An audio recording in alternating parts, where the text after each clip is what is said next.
우리에게 주시는 하나님의 말씀은 디모데전서 5장 17절부터 6장 2절입니다. 잘 다스리는 장로들을 배나 존경할 자로 알되 말씀과 가르침에 수고하는 이들을 더할 것이니라. 성경에 일렀으되 곡식을 밟아 떠는 소의 입에 망을 씌우지 말라 하였고 또 일꾼이 그 삭슬 받는 것이 마땅하다 하였느니라.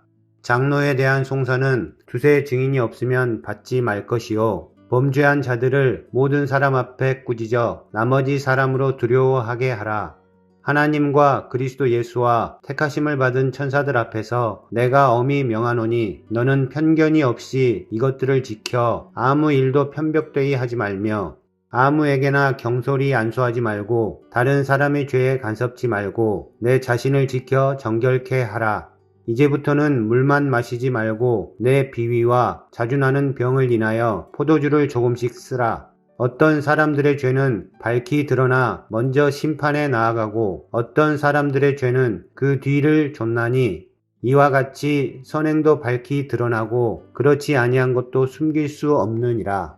무릇 멍에 아래에 있는 종들은 자기 상전들을 범사에 마땅히 공경할 자로 알지니 이는 하나님의 이름과 교훈으로 비방을 받지 않게 하려 함이라.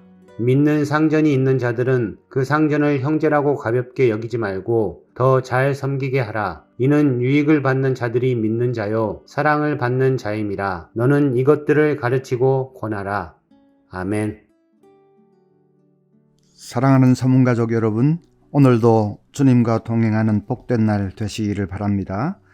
디모데 전후서와 디도서를 목회서신이라고 합니다. 교회를 목회하는 데 필요한 것들을 세밀히 가르쳐주는 목회의 텍스트와 같은 책이기 때문에 목회서신이라고 합니다. 오늘 말씀은 그 중에서도 장로직에 대한 것입니다. 초대교회 때는 교회를 인도하는 리더십을 장로 혹은 감독이라고 불렀습니다. 나이든 어른으로서 받아야 할 존경을 강조할 때는 장로라는 호칭을 사용했고 교회의 행정적인 직무를 강조할 때는 감독이라는 호칭을 사용했는데 같은 직책입니다. 그때는 지금의 목사와 같은 직책은 따로 없었습니다. 복수의 장로들이, 지금으로 치면 당회이지요. 장로들이 교회를 이끌었습니다. 세월이 흐르면서 설교하고 가르치는 일에 은사가 있는 장로와 행정적으로 잘 이끌어가는 일에 은사가 있는 장로로 구분되기 시작했습니다. 그러다가 전자는 오늘날의 목사로, 후자는 오늘날의 장로로 정착되었습니다. 17절을 보면 잘 다스리는 장로들은 배나 존경할 자로 알되 말씀과 가르침에 수고하는 이들에게는 더욱 그리할 것이니라. 여기에 다스리는 장로와 말씀과 가르침에 수고하는 장로로 구분해서 말하는 것이 바로 그것입니다. 장로들을 배나 존경하라는 말은 특별히 더 존경하고 잘 예우해야 한다는 뜻입니다. 특히 자신의 생업을 갖지 않고 교회 일에 전념하는 장로에 대해서는 교회가 그의 생활을 책임져 주어야 한다고 말씀합니다. 18절에 성경에 일렀으되 곡식을 밟아 떠는 소의 입에 망을 씌우지 말라 하였고 그 일꾼이 그 삭슬 받는 것은 마땅하다 하였느니라. 이스라엘 사람들은 타작할 때 곡식단을 풀어 마당에 펴놓고 소가 타작기구를 끌고 그 위를 지나가게 합니다. 그때 주인은 소의 입에 망을 씌우지 않습니다. 일하는 동안 소가 곡식을 먹고 싶으면 마음대로 먹게 합니다. 짐승이라도 일할 때는 충분히 먹을 것을 제공하는데 하물며 교회를 위해 봉사하는 일꾼들에게 생활할 수 있도록 생활비를 제공하는 것은 당연하다는 말입니다. 혹자는 바울 사도는 친히 텐트 만드는 업을 하면서 사역을 했지 않느냐고 의문을 제기할 것입니다. 바울은 목회한 것이 아니고 선교를 했지요. 이곳저곳 옮겨 다니면서 전도하는 선교사는 필요하면 자비량 선교를 해야 합니다. 그러나 지역 교회를 맡아 목회하는 목회자에 대해서는 교회가 생활을 책임져야 한다는 말입니다. 잘 다스리는 장로들을 배나 존경하고 말씀과 가르침에 수고하는 이들에게는 더욱 그리하라 하는 말을 꼭 기억해야 하겠습니다. 장로를 세워놓고는 흔들어대는 사람들이 있습니다. 흠이 없는 완벽한 사람이 어디 있겠습니까? 장로도 약점이 있을 수 있는데 그걸 가지고 수군거리고 비판하고 흔들어대면 장로가 일할 수가 없습니다. 로마서 13장 1절에 각 사람은 위에 있는 권세들에게 복종하라. 권세는 하나님으로부터 나지 않음이 없나니 모든 권세는 다 하나님께서 정하신 바라 라고 했습니다. 세상 나라의 통치자도 다 하나님이 세우신 것이므로 복종해야 한다는 말입니다. 세상의 통치자에 대해서도 그래야 하는데 하물며 장로는 하나님이 세우신 하나님의 일꾼 아닙니까? 그러므로 비판하거나 흔들거나 해서는 안 됩니다. 하나님의 말씀을 따라 교회를 잘 이끌 때는 언제나 기쁜 마음으로 순종해야 합니다. 19절부터 보면 장로에 대한 고발은 두세 증인이 없으면 받지 말 것이요 범죄한 자들을 모든 사람 앞에서 꾸짖어 나머지 사람들로 두려워하게 하라 라고 했습니다. 모세율법에 따르면 어떤 죄든지 두 사람 이상의 증인이 있을 때 유죄 판결을 할 수 있습니다. 그와 같은 규정은 초대교회에서도 그대로 적용되었습니다. 특히 장로는 지도자의 위치에 있으므로 교회 안팎으로 늘 주목을 받습니다. 때로는 근거도 없이 악의적인 비난을 받을 때도 있습니다. 그러므로 장로에 대한 고발은 두세 증인이 없으면 받지 말라고 한 것입니다. 22절에는 아무에게나 경솔히 안수하지 말고 다른 사람의 죄에 간섭하지 말며 내 자신을 지켜 정결하게 하라라고 했습니다. 장로나 권사나 집사와 같은 직분자를 세울 때 경솔하게 적당히 세워서는 안 된다는 말입니다. 믿음과 인품과 삶이 충분히 교인들의 본이 되고 또 직분을 감당할 수 있는 열심이 있는 사람을 세워야 한다는 말입니다. 다른 사람의 죄에 간섭하지 말며, 여기 간섭한다는 말은 함께 나누다, 동반자가 되다 라는 뜻입니다.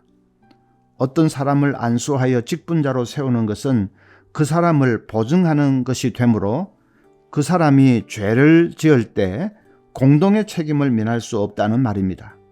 그만큼 장로를 위시해서 직분자를 세울 때 신중하게 잘 세워야 한다는 말이죠. 교회의 직분은 섬김을 위해서 있습니다. 마태복음 20장 25절에 예수께서 제자들을 불러다가 가라사대 이방인의 집권자들이 저희를 임의로 주관하고 그 대인들이 저희에게 권세를 부리는 줄을 너희가 알거니와 너희 중에는 그렇지 아니하니 너희 중에 누구든지 크고자 하는 자는 너희를 섬기는 자가 되고 너희 중에 누구든지 으뜸이 되고자 하는 자는 너희 종이 되어야 하리라. 종처럼 섬기고 봉사하는 것이 직분자입니다. 직분은 결코 벼슬이 아닙니다. 우리 교단의 이전 헌법에 잘못된 것이 하나 있습니다. 임직식을 주일날 해서는 안 된다는 규정이 있습니다. 임직식을 주일에 하면 다른 교회에서도 손님들이 많이 와야 하는데 그러면 그 사람들은 주일을 지킬 수 없게 되고 또 화환도 걸어놓고 선물도 주고 잔치를 해야 하는데 주일날 그렇게 하는 것이 모양새도 좋지 못하고 그러니 임직식은 주일이 아니라 평일에 해야 한다는 것입니다. 그것은 임직식에 거창한 잔치를 하려고 하니까 그렇습니다. 종이 되는 날이고 십자가를 지고 죽는 날인데 잔치는 무슨 잔치입니까? 안디옥 교회는 선교사를 파송할 때 온 교회가 금식 기도를 하면서 파송식을 했습니다. 우리도 임직식에는 잔치가 아니라 금식 기도를 해야 합니다. 잔치가 아니라면 임직식은 주일에 하는 것이 맞습니다. 주일 예배 시간에 모든 교인들이 지켜보는 앞에서 안수를 받고 서약도 하고 세움을 받아야 합니다. 또 직분자는 명예직이 아닙니다. 실질적으로 일하고 봉사하는 것이 없이 이름만 걸어놓는 것은 안 됩니다. 칼빈은 장로의 사역기간을 1년으로 한정했습니다.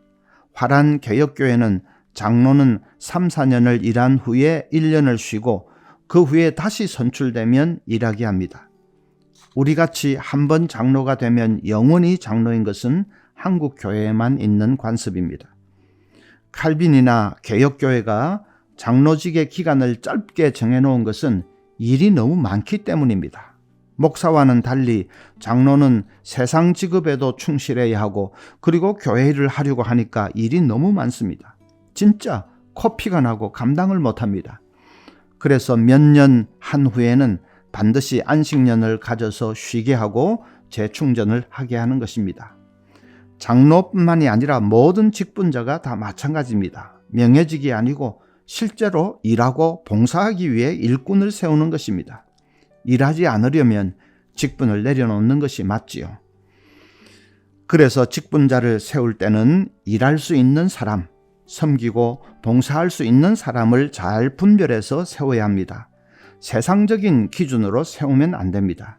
재력, 학력, 사회적인 지위, 그런 것이 기준이 되면 안 됩니다. 그런 식으로 직분자를 세우는 것이 바로 교회가 세속화되는 것입니다. 지방에 있는 어떤 교회는 남전도에 회장 뽑는데 누가 더 큰 개 잡느냐에 따라 회장이 된다고 합니다. 장로를 세우는데 누가 더 큰 피아노를 바치느냐에 따라 세운다고 합니다. 그게 바로 타락의 첫걸음입니다. 직분자에게 제일 중요한 것은 은혜 충만을 경험하는 것입니다. 섬기고 봉사하려면 무엇보다 자신이 은혜 충만해야 합니다. 그게 없이 일을 하려면 힘들고 피곤하고 죽을 노릇이죠. 목회에는 고역과 교역과 성역이 있습니다. 고역은 죽지 못해 하는 것이고, 교역은 책임 때문에 하는 것이고, 성역은 은혜가 넘쳐서 기쁨으로 하는 것입니다. 직분자의 사역도 마찬가지입니다. 고역이 되어서는 안 됩니다. 그러므로 직분자에게는 일하는 것보다 더 중요한 것이 예배를 통해 은혜를 받는 것입니다. 은혜 충만하지 않으면 봉사가 고역이 될 수밖에 없기 때문입니다. 오늘 아침에 두 가지 기도할 것은 우리 교회의 직분자들이 은혜 충만해서 잘 섬기고 봉사하는 직분자들이 되도록, 그래서 교회가 건강한 교회로 성장할 수 있도록 기도합시다. 또 한 가지는 선교 축제주일에 열정을 품고 모든 민족과 열방을 가슴에 품고 기도하고 선교하는 교회로 든든히 서도록 기도하십시다.